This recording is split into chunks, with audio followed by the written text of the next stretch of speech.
everybody, welcome to Big Balls Fantasy Football, the only show with powerful picks, sexy super fans, and that's really fun. I'm your host, big-time Bears fan, Greg Reifsteck. And I'm your co-host, Jenilee Bork, also a huge Chicago Bears fan. We're excited this week. Yep. And together we are the beauty And the beast of fantasy football experts. So we had to skip saying the whole 20-year fantasy because we're fucking excited this week. I never thought I'd be so excited to say the Bears are 1-1. It was an amazing, incredible game. We were watching together, and I was going crazy. We were watching it right here at the Big Balls Fantasy Football Studios in beautiful downtown Burbank. And the first half of the game, we were both sitting here with our head in our hands, just like every Bear fan going, oh shit, this just isn't going to go well. Then, what happens in the second half? Well, they turned it around completely right before halftime. Brandon Marshall got a touchdown, so it was 0-17. We had a blocked punt. Yep. Our first punt was blocked. It set San Francisco up 1st and goal. They scored a touchdown, so it was just like, from there, I told Greg, I'm like, there's really nothing else that can go wrong at this point. It can't get much worse. So there we are sitting 0-17. And, Brandon Marshall scored a touchdown right before the half. So we were 7-17, and I think that pumped up the entire team to just see some points on the board. Oh, yeah. And, then we end up getting tons and tons of production out of him, which you're going to talk about in a second. But Mr. Cutler woke up, listened, somehow got his head out of his ass. We had the good Cuddy. We had good Cuddy in the second half. We had okay Cuddy in the first half. We had really good Cuddy in the second half. Final numbers across the board, 23 for 34, 176 yards. Not great fantasy-wise, but then when you throw 4 touchdowns on top of that. And 0 interceptions. And no picks. He broke the ratio this week. He's even for the season for you on the... on the 2-to-1 ratio. Yeah, he worked it out. Yeah. I did say to Greg, I said, can we please have this Cutler every single week? Yeah. I would love it. Just play that way every week. We know it's not going to happen. I know, it's not going to happen, but it was pretty awesome. So other fantasy points you got is that you got 5. Brandon Marshall went 5 for 48 yards. Not so great yardage, but you got 3 touchdowns. Yeah. He went mental. Alshon, obviously with that hamstring, you could tell he was gimpy. He couldn't really excel like he normally does and get downfield. So he only went 3 for 47 yards. No touchdowns for him. Martellus Bennett, though, tight end, had a touchdown and some good yardage. I know I got 15 points out of him. I stuck him in there. I think the difference you have is skill sets between these two receivers. You have Alshon Jeffrey, who does need the burst. He needs to break away from the cornerback or whoever's defending him and just get some distance. He needs some space. Whereas B. Marsh, as you noticed on a lot of those touchdowns, very close with the defender. And he just did some acrobatic shit. We had what's this? What am I doing an impression of? Awesome one-handed catch. The awesome one-handed catch. Yeah. What really sucked is I'm watching the Sports Center, the top 10 plays of the week after Monday Night Football last night, and all of a sudden it says number 3, and it shows B. Marsh. I'm like, number 3? Who beat him? There were 2 other there was the one-handed catch, and then there was the bobbled, crazy catch by somebody else, and we're like, people are looking at each other going, damn, somebody did better than B. Marsh. We thought that was like it, you know? Yeah, it was an exciting weekend football altogether. It was an incredible game. The Bears have not won in San Francisco since 1985. Yeah. How old were you in 85? I was being born. So I have not seen the Bears win a game in San Francisco. And, awesome. I think they've outscored us something like 295 points to like 90 or something over all those years if you add it up. So it was just amazing. Another awesome thing was to see our defense come together a lot more. Yes. They definitely didn't allow as many points. They got turnovers. Conti had an interception. And our rookie, what's up, Rook? Got 2 interceptions. Kyle Fuller. He balled out. In 2 drives back to back, he intercepted Kaepernick, so it was insane. So we'll of course talk about the bad news now. I mean, the reason Fuller was put in that position is unfortunately because we lost Peanut Tillman for the season. It was the same injury he had before, right? It was repeat injury. Yeah, it was a torn tricep, the same exact tricep that held him out the last 7 games of last season. Yeah, so Peanut, I know he tweeted, he's like, this isn't the end of me, but, I hope at least he does come back to the Bears. I hope he at least ends as a Bear, put him into the Ring of Honor. He's been a fucking warrior for us, but, I mean, it's strange. That's what put Fuller into that position to make those catches, so. Yeah, and strange twist of fate. Great for us that our first rounder, is producing the second game of the season. Sad that he was put in that position, obviously. Peanut, we love you. Yeah. You've done so much for the Bears as a player and the city. I mean, he's like one of the best football guys out there. This gives us another excuse to show you in the Peanut picture, so that's good. Very true. It is. Pop it right up. There it goes. See, there we go. But, it's just, I do think he has to start thinking, though. Yeah, this is he's 34 years old. This might be the end of the road because he's only on a 1-year contract with the Bears now. And, I have to say, I don't think they're going to sign him again for another year after. I mean, you didn't even get 2 full games out of him. No. He missed so much time last year. No, he's getting guaranteed money off of our salary cap. Yeah, and another team that would be taking a huge risk to sign someone that old coming off of, back-to-back injury years. So it's sad. Unfortunately, what is sad, there are some teams that will take that risk. There are many desperate teams that have worse defenses than ours. But, hey, Mel Tucker, you bought yourself another week, okay? Chris Conte, though, he got a little banged up, too. He did. He had a shoulder injury, so we're not really sure if he's going to play. Ratliff did have a concussion as well. He came out of the game, so he's going through those concussion protocols. So it's just right now we're a little gimpy still I'd say on both sides of the ball. I know that they've done some roster moves and stuff, so we'll just have to wait to see. At least the players have an extra day to heal. We don't play till Monday night. Yeah. Big deal. It was a damn statement game. This is a statement for our season. We come out, we look like crap against the Bills, and now finally, we didn't just do it against a small team. That's right. Niners. Niners. Die, Niners. She's Die, excited. Niners. Die, She's Niners. excited. We beat the Niners on a national game, which was huge. We were all over the national stations. It was just great coverage for us. We get to go in sailing into Monday Night Football against the Jets. Tough defense. We can't count them out on that. And, I mean, Geno Smith has been doing pretty good. So, he's been connecting with Decker. It's going to be yet again against the Bills. We can't just look beyond it. It's not a joke. Oh, not at all. Jets defense is playing awesome. It's another away game for us. So, we continue this little road trip, you can say, that the Bears are on. And it's another primetime game. So, we looked good. Well, we came back and won, so we looked good enough against. It's a miracle game. San They Fran call it a miracle game in prime time. But yes. The world, the entire world's going to be watching. Did I hit all the buzzwords? Statement game, miracle game. I think I got them all. It's one that I will not forget for sure. No. Fantastic game.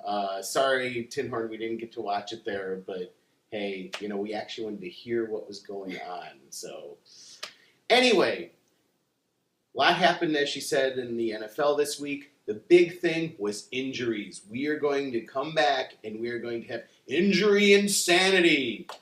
All the players that went out, all the players are going to have to replace. I'm going to do a special beast mode this week of all backups that you need to get in your lineup this week because the matchups look pretty damn good for them.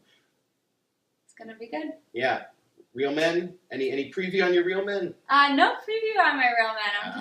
I'm just gonna surprise you guys with it. But I do have a don't start. Uh-huh. So I have someone that you There's should... the tease. There's the tease. You should keep on your There's bench. the tease. All right, we'll be back.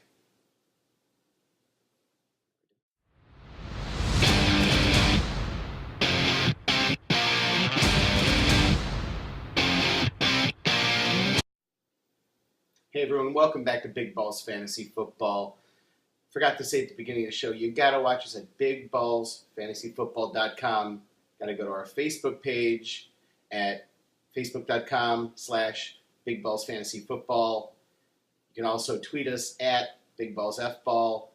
Also, we have a Kickstarter going right now, don't we, Jenilee? You want to lay a little bit of that on them? Yeah, absolutely. We have a Kickstarter campaign, and if you're not familiar with what Kickstarter is, it's just something that people can donate money to creative projects. Mm-hmm. So we have a link up. You can just go to Kickstarter.com and search Big Balls Fantasy Football, or you can find the link. We're posting it like crazy on our Facebook page, and we appreciate anything you can give. You know, if you can give $2 or $5, you know, you go out and download a song for $1. It's going to give you a whole entire year, season and off season of information going on in the NFL. It's crowdfunding, and we have a crowd every week that watches each one of our segments. That's at least about 3,000 views minimum. Everybody sends in $1. We've made our goal. So that's how simple it is. We're not begging. We just would like to finance another season to bring more coverage to you, as you just said. Absolutely. There's 23 days left. So. Yep. Thank you very much for all the people that have given already. So let's get into Injury Insanity. If I had a megaphone, I'd be talking into it. On our podcast, I have the effects thing. You know, I can cheat. But yes, very scary week in the NFL. If you were watching your game, all of a sudden you were watching the ticker and you saw this person's out and that person's out and, oh crap, this person's out. And then you looked down and you said, why aren't my players getting any points? And it was because basically the league got decimated with injuries this week. Yeah, it was really a really odd week. You know, this usually doesn't happen until maybe week 4 or 5. Players typically get through the first few weeks, you know, maybe the first month before a lot of major injuries are happening. But we do have some major ones, and a lot of them happened at the beginning of games as well. So you didn't even get, you know, a full half of the player playing or 3/4. I mean, you got no points. Mm-hmm. Yeah, all of a sudden you were thumbing down looking for the backups, and we'll talk about them later in the show. Let's get started with our perennial favorite, injured person. He's like Jackie Chan. Somebody I saw put a poster of him up on their Facebook of every injury this player has gotten. He's basically, we'll say it, he's been a bust in the NFL. Completely. Fantasy-wise. You maybe got some good points out of him the first season, but ever since it's been a bust. Good old RG3. What did he mess up this time? He messed up his ankle this time. Mm-hmm. So it's not fractured from what I understand. Yeah, but he's still out for the season, which means you're screwed. Yeah. Not completely. That's what you have the waiver wire for, but... Yeah, you can go grab Kirk Cousins, who definitely put on a show.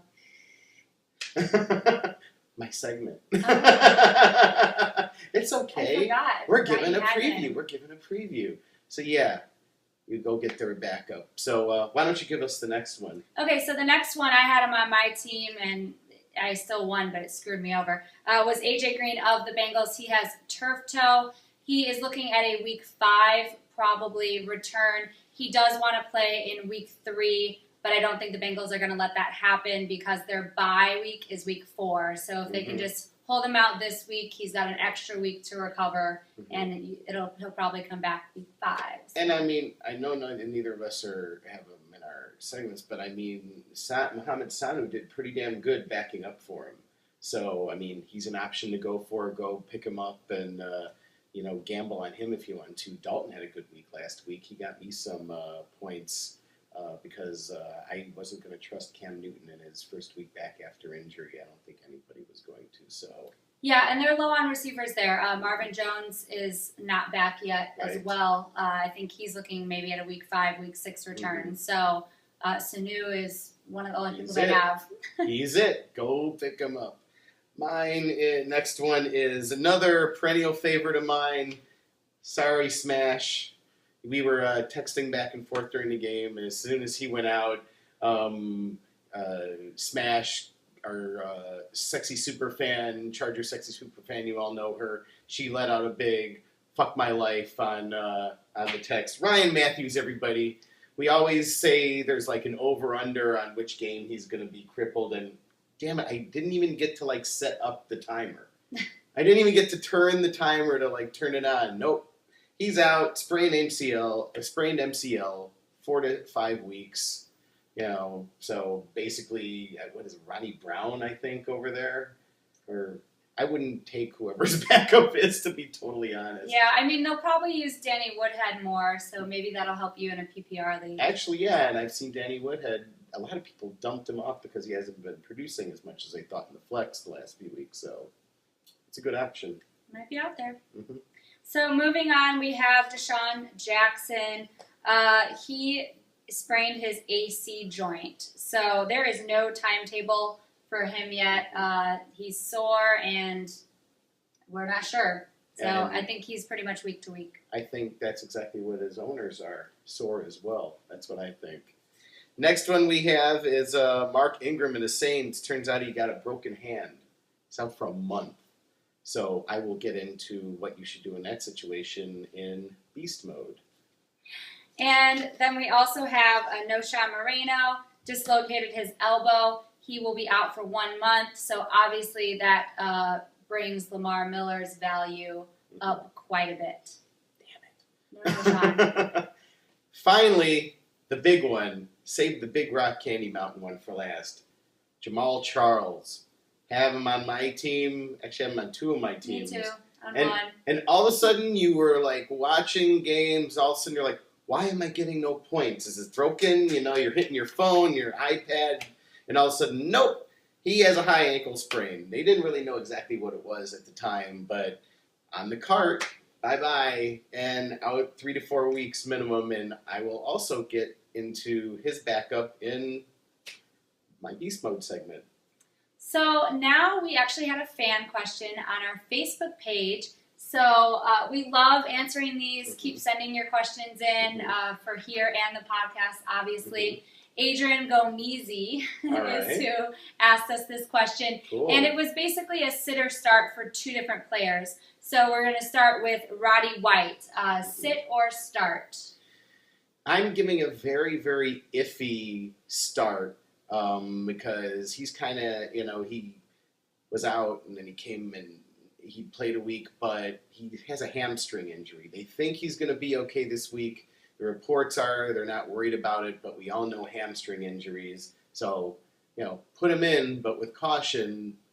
You might have to be putting up with, tapping your phone, wondering where the hell the fantasy points are coming from.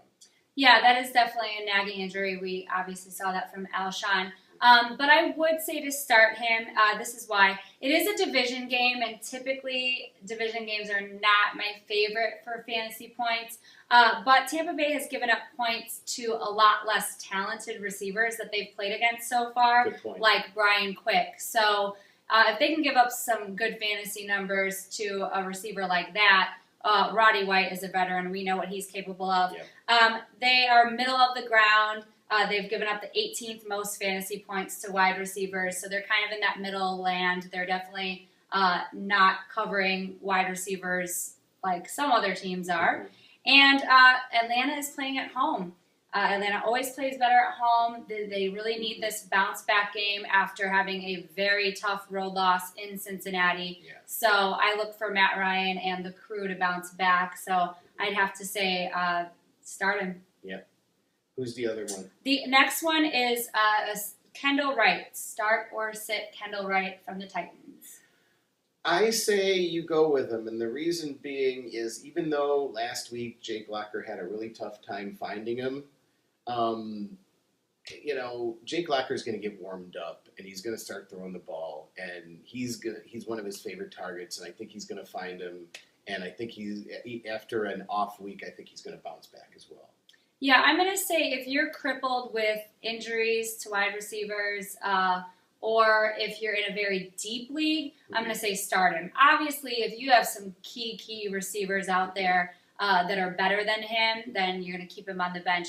But if you're in a deep league, I know I'm having to do it because of injuries. I'm starting him this week, so I'm, again, I'm living by my own advice, and we're going to see if it works. But the Bengals have given up the 3rd most fantasy points to wide receivers so far. They're 26th versus the pass, but they're pretty doggone good against the run. I think they're 11th versus the run. Yeah. So that's going to make the Titans have a hard time running the ball. He has only missed 3 passes that have been thrown his way. Right. So he's catching pretty much every ball that's thrown his way. I think the Titans might get behind in this one. It might be a little tough because they're playing in Cincinnati. And also, so far, Locker's focus has been on Delanie Walker. So if the Bengals are smart, they're going to try to shut down Delanie Walker and force Locker to go to his wide receivers. And so far, Kendall Wright is the only wide receiver that has caught a touchdown in the first 2 games. So Nate Washington has not, and Justin Hunter has not either. So that gives me a little bit of faith that even if he doesn't get a ton of yardage, that maybe he'll at least get a touchdown. Yeah, I mean, he was a guy that a lot of people took, deep in their drafts, as a sleeper. And, every player is either super consistent or they're up and down. Players like him are going to be up and down. So I'd start him. I'd gamble on him. I think cash would put him up as a gamble, that's for sure. Yeah, absolutely. And, you never know. It might be a close game as well because the Bengals their receivers are hurting as well. So it could be a close game and, could end up being a little bit of a shootout. Yep. All right. Well, thank you for watching and going on our Facebook page and giving us that question. We do love answering these. It's fun. So when we come back, we are going to start with Jenilee this week and her real men. Stay tuned. I need a real man. Have you seen him? Welcome back to Big Balls Fantasy Football. We are moving into week 3 of the NFL, and I have your real men picks. I have 2 picks for you, and I have 1 don't start. So pay attention to that one for sure. So my first pick is quarterback Russell Wilson. He is a 2.5 balls pick on the scale because he's a guy that he's not normally on fantasy radars all that much, even though he wins a lot of games for Seattle. But I think he's going to have a good week this week. If you have a quarterback like Romo or even Matt Ryan's been a little up and down, some of the quarterbacks that have been up and down, you might want to grab Russell Wilson and throw him in this week. And this is why. He has had 4 passing touchdowns so far on the season and 0 interceptions. I like those numbers through 2 games. And he's always a threat to run. So he hasn't been running a whole lot, but that threat is always there with him. They play the Broncos. This is the rematch of the Super Bowl everyone's been waiting for, but they play the Broncos at home. I feel horrible for the Broncos having to walk into that stadium and deal with the Seahawks. The Broncos are 10th against the run, which might give beast mode a little bit of a problem. Of course, they're going to try to get beast mode going, but they're 30th against the pass. Now we see what Percy Harvin has been doing. He has made a big difference there in Seattle. Russell Wilson loves him, so I think he's going to be getting him and Baldwin the ball quite a bit in this game.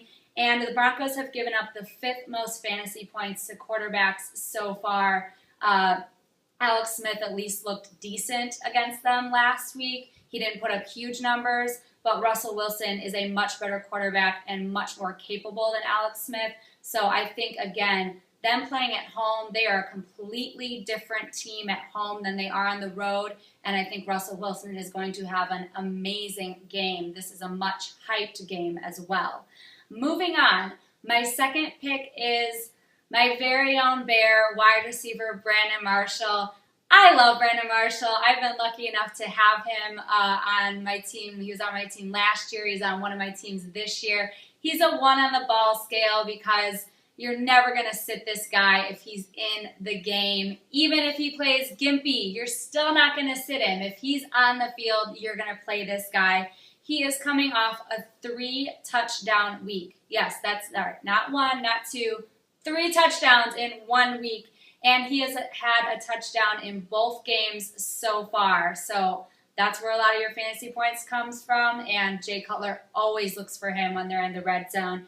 They are playing a primetime game on the road. It's going to be a tough matchup. This is not going to be an easy one, so it very well could be a close game, even though it's Geno Smith and the Jets. The Jets have looked okay. Their defense has been keeping them in it for the most part, but this game could be close. Having to go from a road game in San Francisco to another primetime road game is going to be difficult for the Bears. And the Jets are the number 1 defense against the run. Now, we saw how San Francisco shut down Matt Forte. I think he had 24 yards in that game, 21 or something like that. They absolutely shut down our run, and the Jets are even better against the run. So it's going to be very hard for us to get Forte going. We are going to hand off the ball to try to keep some balance, but it's going to be a tough matchup for Forte and company. And Alshon's hamstring is still going to be nagging him a little bit. I'm pretty sure he'll play if he doesn't have any setbacks this week, but like we saw, Marshall's injury is an ankle versus Alshon's hamstring. Those are 2 totally different injuries for receivers, and Marshall seems to look like he's handling his injury quite a bit better. So you have to start him. And my don't start for the week is running back Andre Ellington of the Cardinals. They are playing San Francisco, and San Fran is 7th against the run. They've given up the most fantasy points against the run in week 1. So again, they really shut down Forte last week. They gave up most of those fantasy points to DeMarco Murray in week 1. And, he gets a lot of touches, but he is being completely vultured by Jonathan Dwyer. He has no touchdowns. So he's getting you okay yards so far, but he is not getting in the end zone, and that's killing you in fantasy if you're starting him. He's still dealing with that foot injury a little bit, so that thing is still nagging him. And this is the best run defense that they are facing so far this season. So even though he's been okay getting you yards, been getting you maybe 10 to 11 fantasy points, this is the toughest run defense that they're facing so far. I just really don't like the matchup on this one. Not to mention that there's a backup quarterback in as well. Things can always be sketchy there. So those are my real men for this week and my don't start. And now we are going to give it to Greg to give his beast mode picks.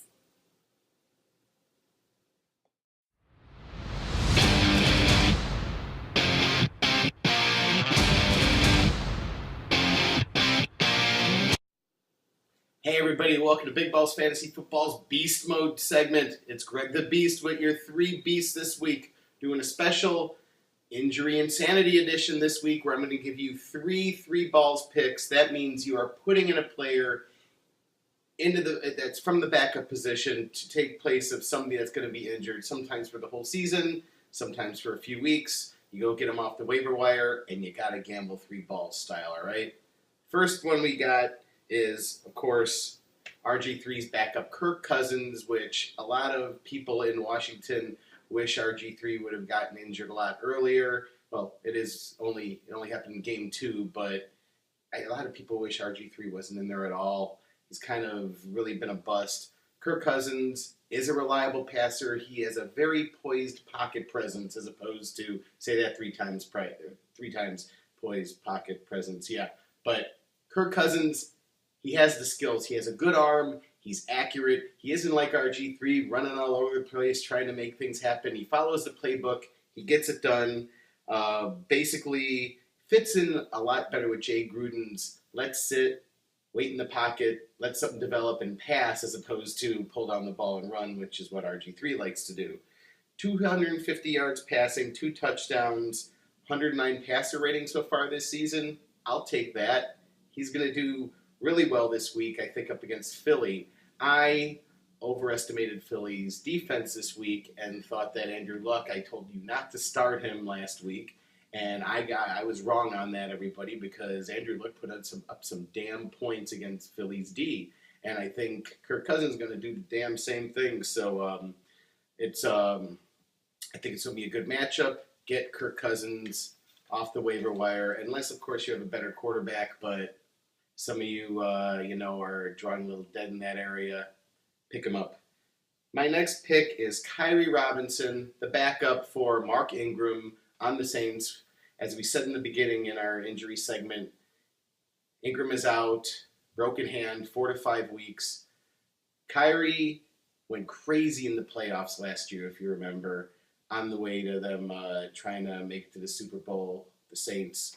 And damn it, I think he's just going to fucking start balling out. He has a lot of skills. He showed some flashes in the playoffs last season. Now, you're going to look at all of you amateurs out there are going to look and say, well, he only has 1 touchdown and 59 yards this year. Why should I put him in? That's why you read the scouting reports. That's why you follow stuff online. That's why you keep track of the games that the players are playing, because then you would know he's going to do pretty damn well. And yes, of course, we know that Pierre Thomas is in there, but Pierre Thomas usually gets passed to out of the backfield in space. They're going to take Robinson. They're going to pound and pound and pound him. He's going to be the workhorse or the third down back that they're going to go with for speed. Get Robinson in your lineup. He's going to be a beast. My third pick is Niall Davis, the backup for Jamal Charles. Jamal Charles, who, drives us crazy every other season by getting some big injury and didn't let us down this season and did it again and burned me on 2 of my teams, taking him in the first round. Burned Jenilee, burned a lot of people. I was sitting at the bar, and it was funny watching people, as I said in the opening, hitting their phones. Wait, I'm refreshing. Why aren't I getting any points? Niall Davis is going to be playing against Miami this week, and he's averaging 22.3 carries. He has 5 catches. He's averaging in 97 total yards, scored 6 touchdowns. I think he's going to be doing pretty damn well for you this week. Get him in your lineup. And all 3 of these players, I was able to find them very handily on the waiver wire. Here is your problem. We, of course, have the waiver order, the most crazy, evil thing in the world, but it matters how you have it set up in your league. Sometimes your commissioner set it for random. Sometimes it's set for, worst record to best record. So hopefully you can get on there and at least catch 1, 2, hopefully 3 of these guys. If you're in trouble, don't go fishing around on the waiver wire if you have a solid lineup. If you have good people, don't start getting all freaking antsy like I did with Alan Hearns. Anyway, Jenilee called me out on the podcast, and boy, did I totally one-hit blunder on that one. Anyway, thanks for watching the show this week. Hopefully nobody will get injured in the league this week so we can actually hold our lineups for maybe 1 week. Personal note on my part, I hope Wes Welker comes back. Thank you, NFL, for your voting on your sketchy substance abuse policy. You're a PR nightmare. Just keep fucking up, NFL. But we love watching your games. It's fun, and we love playing fantasy football. Go to our hub, BigBallsFantasyFootball.com. Go to our Kickstarter. We already talked about this. Type in Big Balls Fantasy Football in the search on Kickstarter. Donate. If 3,000 people give $1, we're on the air for another season. It's that simple. And you guys like watching us, so you want that to happen. Tweet your question of the week to @BigBallsFBall. We've had a question each week. It's been really great, and we've been enjoying answering them. And, of course, go to our Facebook page, facebook.com/Big Balls Fantasy Football. And, of course, you are watching us more than likely either at Big Balls Fantasy Football, but you're probably watching us at youtube.com/Big Balls Football. Thanks for watching this week, and we will see you with our picks for week 4 next week. Good night.